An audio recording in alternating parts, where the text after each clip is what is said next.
నారాయణపేటలో తెలంగాణ ఆవిర్భావ వేడుకలు నారాయణపేటలో నిర్వహించిన తెలంగాణ రాష్ట్ర ఆవిర్భావ దినోత్సవ వేడుకల్లో మంత్రి వాకటి శ్రీహరి పాల్గొన్నారు. ఈ సందర్భంగా ఆయన మాట్లాడుతూ సీఎం రేవంత్ రెడ్డి నాయకత్వంలో తెలంగాణ రైజింగ్ 2047 విజన్ తో రాష్ట్రాన్ని అభివృద్ధి పథకంలో నడిపిస్తున్నామని తెలిపారు.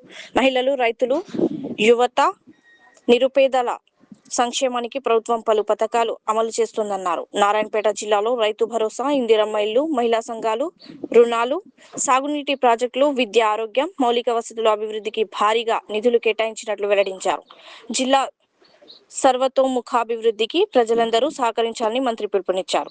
ఇందులో 150 బస్సులు ఇప్పటికే అందజేయడం జరిగింది. దేశ వ్యవసాయ చరిత్రలో నిలిచిపోయేలాగా అధికారంలోకి వచ్చిన కేవలం 8 నెలల్లోనే 25,35,964 మంది రైతులను రుణ విముక్తులను చేయడం జరిగింది. 20,617 కోట్ల రూపాయల రుణమాఫీ చేశారు. రైతుకు పెట్టుబడి సాయం పెంచి రైతు భరోసా పథకం కింద ఎకరానికి 12,000 రూపాయల ఆర్థిక సాయం అందిస్తా ఉన్నాం.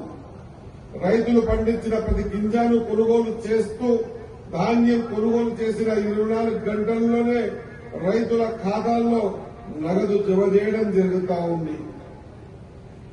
గత ఏడాది 2,90,00,000 టన్నుల ధాన్యం పండించి తెలంగాణ రైతులు దేశానికి ఆదర్శంగా నిలిచారు. అకాల వర్షాల వల్ల పంట నష్టపోయిన రైతుల ఎకరాకు 10,000 రూపాయల పరిహారం కూడా ఇస్తున్నాం. సన్న ధాన్యాన్ని క్వింటాల్కు 500 రూపాయల బోనస్ చెల్లిస్తున్నాం. భూమి లేని వ్యవసాయ కూలీల కుటుంబానికి ఇందిరమ్మ ఆత్మీయ భరోసా కింద ఏడాదికి 12,000 రూపాయలు ఆర్థిక సహాయం అందజేయడం జరుగుతా ఉంది.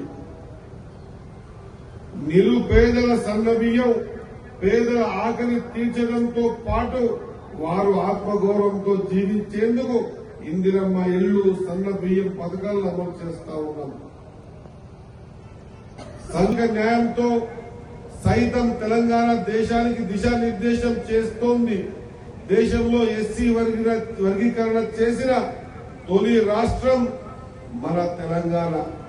పారదర్శకంగా కులగణన నిర్వహించి బీసీలకు 42% రిజర్వేషన్లు ఇవ్వాలని ప్రభుత్వం నిర్ణయించింది. ఈ రాష్ట్ర యువతే ప్రజాప్రభుత్వ నిజమైన నిర్మాతలు. వారి భవిష్యత్తుకు గ్యారంటీ ఇస్తూ యువత, ఉపాధి, ఉద్యోగ కల్పనే లక్ష్యంగా ప్రభుత్వం పనిచేస్తుంది. మొదటి ఏడాదిలోనే 60,000 ప్రభుత్వ ఉద్యోగాలు భర్తీ చేసింది. 3 లక్షల కోట్ల పెట్టుబడులు సాధించి ప్రైవేటు రంగంలో 1,00,000 ఉద్యోగాలు సృష్టిస్తున్నాం. రాజీవ్ అభయ హస్తం పథకం కింద సివిల్స్ చదివే వారికి ఆర్థిక సహాయం అందిస్తా ఉన్నాం. తెలంగాణను $1 ట్రిలియన్ ఎకనామిక్ స్టేట్ గా మార్చాలని లక్ష్యంగా పెట్టుకున్నాం. విద్యా వ్యవస్థలో